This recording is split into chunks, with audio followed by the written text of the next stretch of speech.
Hello and welcome to We the People. People around the world are anxious to travel again as pandemic restrictions lift. But those planning to jump on a plane for a vacation or for other requirements have been frustrated and made nervous by the seeming chaos that we seem to be seeing in the airline industry. Every day we wake up to worrying headlines about flight safety issues, bird hits or smoke in cabins, lost luggage, delayed, cancelled flights. In fact, just today there's been news that a sizable number of Indigo aircraft maintenance technicians called in sick this weekend in Hyderabad and Delhi to protest against their low salaries. And the question now is, we're asking on behalf of flyers, on behalf of our viewers, will it get worse before it gets better? What's next for the aviation industry in India? We'll have on the show joining us on We the People tonight, Prashanthi, co-founder of Ease My Trip, Parvez Damania, founder of Damania Airways, former director of Kingfisher Airlines, an aviation expert, regularly on NDTV to talk about aviation issues, Shruti Porwal, team lead of CAPA. CAPA is a leading aviation consulting, research, analyticals and transaction advisory practice. We have Vinamra Longani, head of operations at Sarin & Co. He's a passionate aviation geek. It is a law firm, Sarin & Co., the only law firm actually in India to provide complete aviation law services to banks, aircraft leasers, financial institutions, international airlines and governments. And we have Captain Amit Singh, founder of the Safety Matters Foundation, another air safety expert. But we have our audience today, and they've been sending us a lot of questions. They have some concerns. Let's try and bring up Mahima and Deepa, I'm told, have a question. Mahima and Deepa, go ahead. Deepa, let's start with you. Unmute and go ahead with your concern. Hello everyone. My question is, are airlines compromising on passenger comfort and cutting after the pandemic? Bring in Deepa also. Mahima? Yeah, thank you for the opportunity. My question is that I remember when for the first time I flew by airplane, I went by Air India and came back by Spicejet. But now I think that I'll be able, I'm not sure that I'll be able to trust Spicejet again. So as a consumer, I would like to ask, what are the safety standards of the airplanes that airlines have, and why did this happen with Spicejet? Because it is the most economical flight in the country and it has been preferred airlines for a middle class group of the country. Thanks so much, Mahima. I think you speak for a lot of, you've kind of reflected the concerns that we've been getting as we told our viewers that we're going to do this show. Captain Amit Singh, perhaps you should take this question. You know, the frequency of safety incidents that we've seen at Spicejet, right? They're clearly a cause of concern, as you can hear from our viewers. Is this airline specific or is this industry specific? Is this a cause for concern for the average flyer? Because I think we've seen, 3 such incidents in the past month or... Thank you very much. It is both an industry specific and in this particular case specific to Spicejet. Safety Matters Foundation conducted the first aviation safety culture survey in 2020. And the topmost item which was there was the lack of trust between the regulator and the stakeholder. So stakeholder could be the airline or the crew, the engineers, you can say the technicians. So all these people are the stakeholders. And nowadays, the biggest stakeholder is the passenger. So when passengers start mistrusting if the regulator is doing the job or the operator is doing the job to entrust safety, then it becomes a big issue. I come from a very simple philosophy which is enshrined in the DGCA documents, which says, it talks about public trust doctrine, which means that the powers are held by the people and they're entrusted to the DGCA for good governance in good faith. Now this trust has broken when people stop trusting whether DGCA is doing the job properly or not. Because in 2019, when there were a spate of runway excursions, if you remember during monsoon, there was a special audit conducted. I don't know why the normal audits failed, but special audit was conducted and the post holder of safety for Spicejet was removed for compromising with issues relating to safety. Now again, after the Durgapur accident, if you remember, the turbulence in which the aircraft flew into turbulence, the head of safety has been shifted to the CEO's office, which means DGCA has withdrawn the approval, or DGCA has lost faith in the person appointed. So why do these things keep cropping up every 2 to 3 years? Either the regulator does not have adequate oversight over the airline, and the airline is doing or cutting corners in terms of safety. The area which was highlighted by DGCA themselves in 2019 was that safety management system, under which comes the threat, error management, which means the entire gamut of safety. That is found to be deficient, and the implementation is not proper. That is very worrying. Big scathing remark in 2019, but still there was a lack of oversight to ensure that these deficiencies are pulled up, and we see again in 2022 the same things happening, and even so with other airlines, which means overall the industry safety standards are not up to the mark.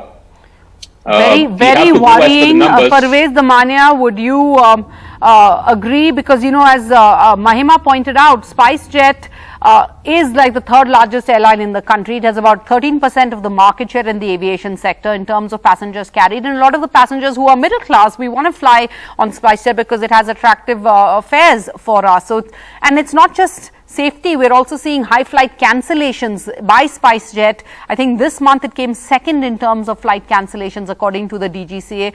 What's going on? Why is all of this happening right now? Is it a phase? I think Spicejet is in a bit of financial trouble. Like if you look at the net loss is 1,259 crore in the last 9 months, ending December 31st, 2021. So what is worrying is because of the losses and because of the financial crunch, cutting costs in the area of engineering is a very, very high risky proposition. Already DGCA served them a show cause notice. Already the Honorable Civil Aviation Minister tweeted that we will not tolerate cost cutting or any compromise on safety measures. So DGCA, I'm sure, is regulating, but the number of incidents happening in the case of Spicejet are too many. If you remember right, some time ago, 737 MAX were grounded. That caused difficulties for Spice. Then DGCA grounded 90 of the pilots of Spicejet. That must have added to the woes. And the rising fuel cost and the rising dollar, that is adding up to a lot of burden on the company. I think the company should have been well capitalized before they thought of expanding, because I remember, if I'm not mistaken, Spicejet took a huge number of aircraft when Jet Air closed down. So I think people went into a huge spate of expansion without having enough capital. I think the DGC should also govern that airlines do have adequate funds and are properly capitalized, hold enough inventory and spare parts and stocks, because right now the vendors are not supplying spare parts to Spicejet. Again, that is causing risk, compromising on the safety standard. But again, let me ask cash and carry. Sorry, you were saying something. No, again, I think the viewer, the flyers, the customer's concern is does this go beyond Spicejet, right? Shruti Porwal, because let me ask you, yes, we've had the pandemic, huge setback to this industry, which already has challenges, but now there are a new set of challenges on the horizon, whether it's rising oil prices or, in your world, that would be aviation fuel prices. There's the Ukraine-Russia conflict, the depreciating rupee. All of this would hold for all airlines across the board, right? It would send your operations. All airlines. It affects all airlines. Okay. But unfortunately, Spicejet is in much larger trouble. I think maybe the engineering management is not good enough. Okay. You see, the airline has to have an internal... Let me put that across to Shruti.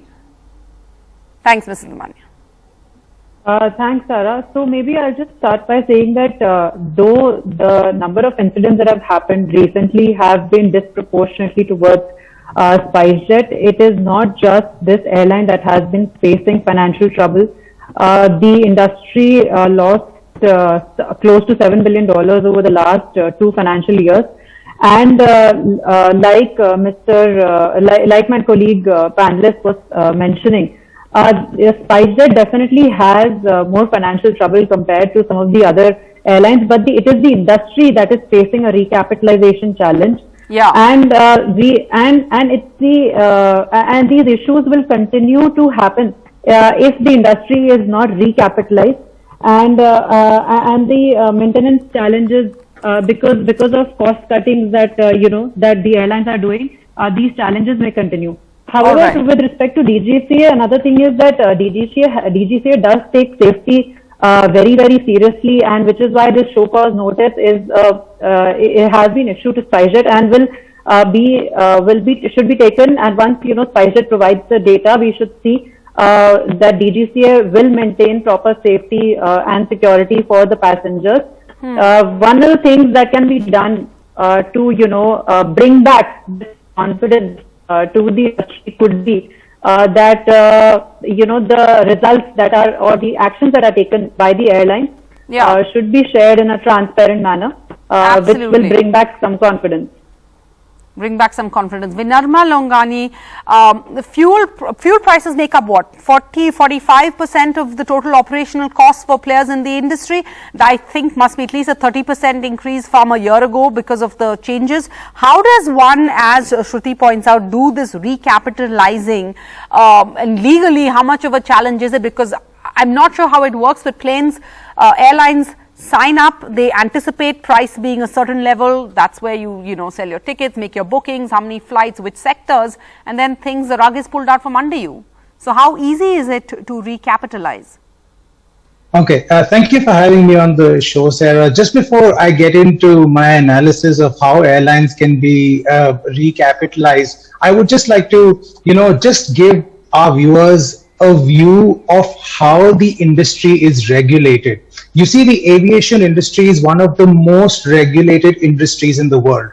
There is the International Civil Aviation Organization, which is basically a specialized agency of the United Nations that lays down international standards for civil aviation, which are then subsequently incorporated by regulators globally, which includes the Directorate General of Civil Aviation, which is our civil aviation regulator in India. Now, the DGCA then requires our airlines to follow these plethora of rules and regulations to make sure that, the operation is safe.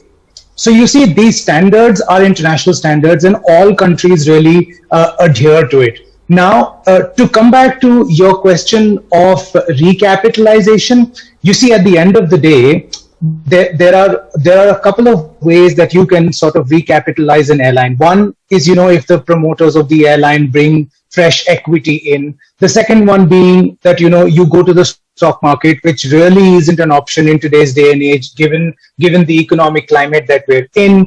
And the third one is you go to banks and financial institutions. Well, banks and financial institutions have really there have been incidents in the past where they've lost money with airlines which haven't really made it post recapitalization. So you see, the choices are really that the promoters come into the picture, and you see, this is really ill-timed for any airline that's struggling now, more so because we're entering the quiet quarter. There are 2 quiet quarters in the year, and where we've just entered into quarter 2, which is a quiet quarter when no one really travels. So add to that high airfares, high operating costs, and you have a situation where airlines are now, they don't have a lot of money coming in through the door, and we've got a couple of airlines who are on cash and carry. Now that means they've got to pay stakeholders like airports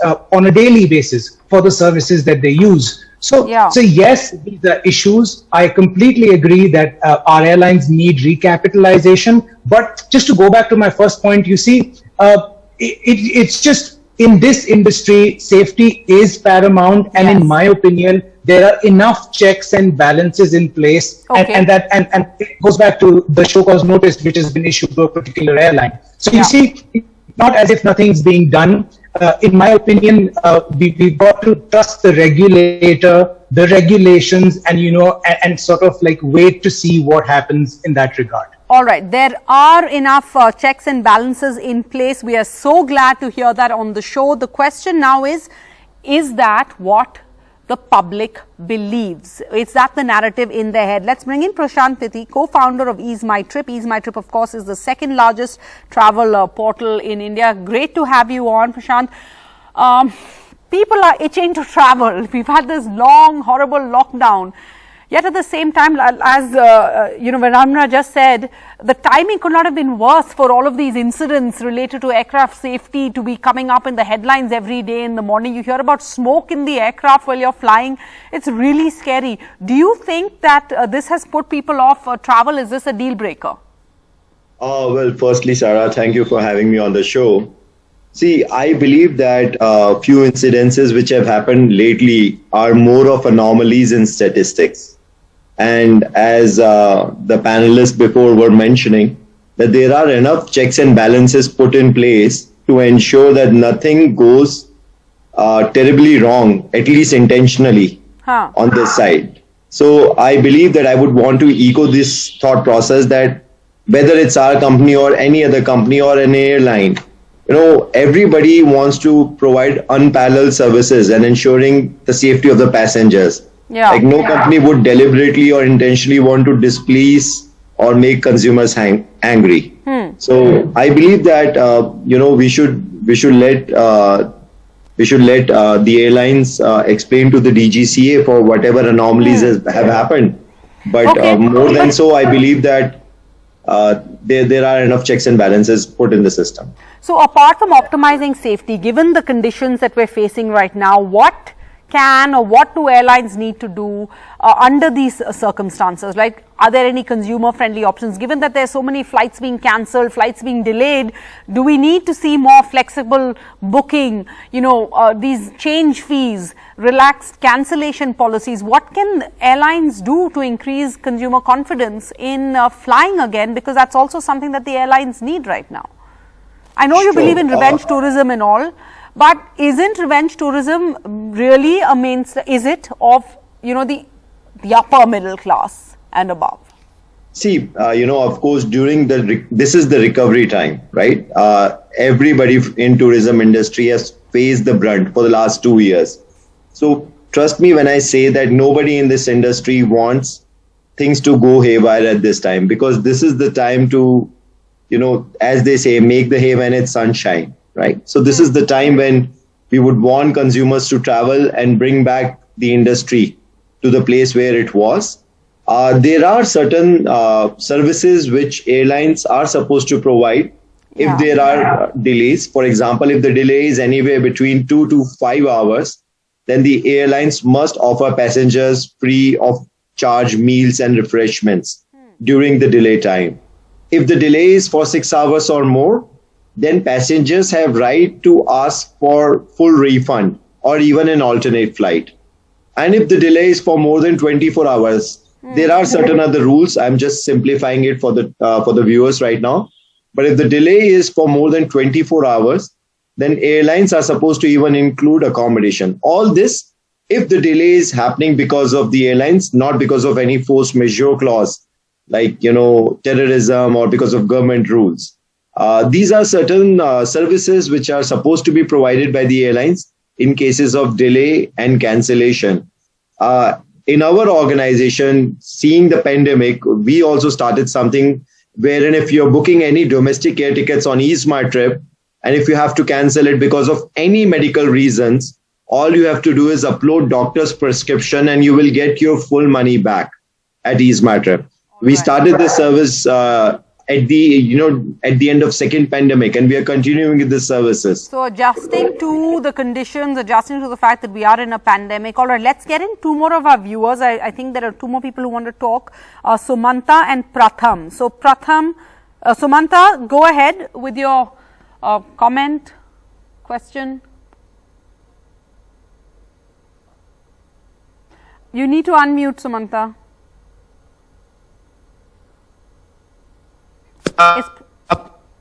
Yes. Hello. Go ahead. Yes. My question is that we are talking about the capitalism and the market share, but what about the aviation law and policy? Because India is entering into the industrial 4.0 and society 5.0. And we're 5.0. Aviation industry need to change an enforcement law for the peoples, because whenever the flight getting delayed, whenever the refreshment are given to the passengers or a accommodation will be provided, we cannot settle the time. Because I faced this thing yesterday, tomorrow I had a Indigo flight and it is 4 hours more than delayed. And I reached at home at 3 o'clock at night, because at 3 o'clock at night, there is no cab facilities will be there. There are lots of transport travelers there. I think it is a major issue. We need to find out the proper implementation of aviation law and policy. Got it. Moreover, Okay, I also include one thing. Yeah. Thanks so much. I think that's a great point you're raising over there. I don't know who I can go to this question with. Let's bring in Sumanta. But I think what I want to ask next, perhaps Parvez Damania, is there such a thing as a, bill of rights for customers, for consumers? Hold on, Parvez. Let's just listen in quickly to Sumanta. We can free up the line to come to you. Sorry, Pratham.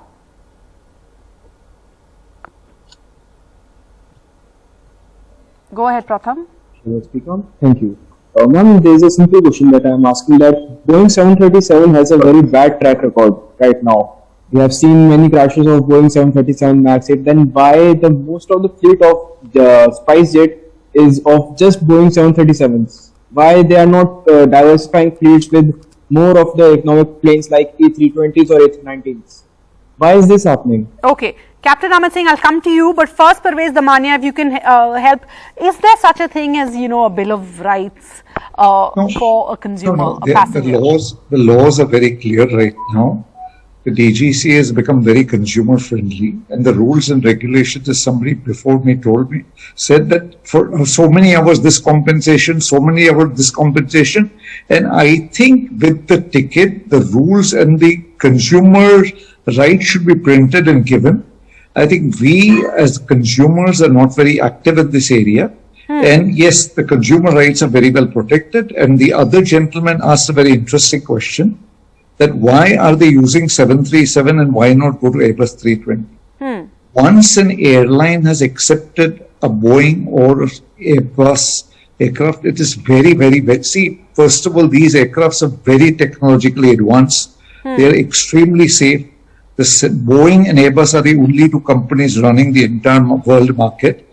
So for an airline to decide to change a fleet from 737 to 320 is not possible, or an Airbus to 737 is not possible. People have been flying Airbuses or Boeings all over the world. They're successfully flying. Even right now, the new company coming in, Akasa Air, has opted for Boeing.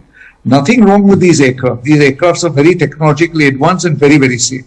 It is just that how the utilization is done, how the maintenance is done. See, again, you've got to remember that the fleet used by Spicejet is very, very old. Some of those aircrafts are really very old. Maybe they need to modernize the fleet, upgrade the fleet. That is also not happening. People won't modernize the fleet because they don't have enough money to capitalize. And somebody said the promoters should bring in the capital. Maybe the promoters are not strong enough or do not have that much capital to infuse new equity in the company. Now that becomes a problem. The promoters don't have company. You can't go to the stock market, and the banks have burnt their fingers very badly with Jetta and Kingfisher. Now where will the money come from? That is a very serious problem. And if the money doesn't come up, will the airlines be able to shape up, polish up the Engineering Act, make it safe for the airlines? These are questions that internally airlines have to think about. Pratham, I hope that a civil aviation expert has managed to help answer that question and put you at ease about the safety of those Boeing 737s. Lastly, Captain Amit Singh, this is the last question. I want to wind up, give you the closing word here. What advice would you give air travelers over the next few months? We normally used to think about just passport and boarding pass and perhaps sunglasses, sensible hat, but now you go to the airport, you don't know how long it's going to take, whether you'll have a queue, whether you really need camping equipment. What advice would you give to anyone going to travel? Well, for the passengers, from their perspective, they have to choose the airline. For example, Japan Airlines, as a matter of policy, on their website, they list all the incidents which have taken place with the airline. So that is an open culture, wherein they do not try to hide anything. Wherein in our culture, the prevailing culture, which is kind of a pathological culture, which is the lowest in the pyramid, wherein we will not reveal anything unless we are caught. So that sort of a thing. So it is, like I said, the public trust doctrine. People must ask the question that this is our power, and what are you doing about safety? First, asking questions, and then demanding answers. Correct. So, as I said before, 2019, when Corona or COVID did not hit, nor was there a financial crunch, why was there a spate of incidents and accidents? And the same thing has repeated in 2022. So you cannot just blame it on the financial crunch. It is the culture of the airline, the organizational culture, how they deal with it, and the national culture. Thank so you. It is the right of the traveling public to demand these things, and they should continue to demand so. Thank you, Captain Amit Singh, for raising these questions and, constantly being at it. And thank you to all of our panelists for joining us on this show tonight. As we all aim for a better flying experience, let's just remember that airline staff are also experiencing stressful moments during their day. They're also short-staffed, they're overworked, as many of us are in our own industry. So perhaps a smile, a thank you, basically a caring attitude both towards the staff and also to fellow travelers, and then we can all help make the travel experience better. Thank you for joining us on We the People.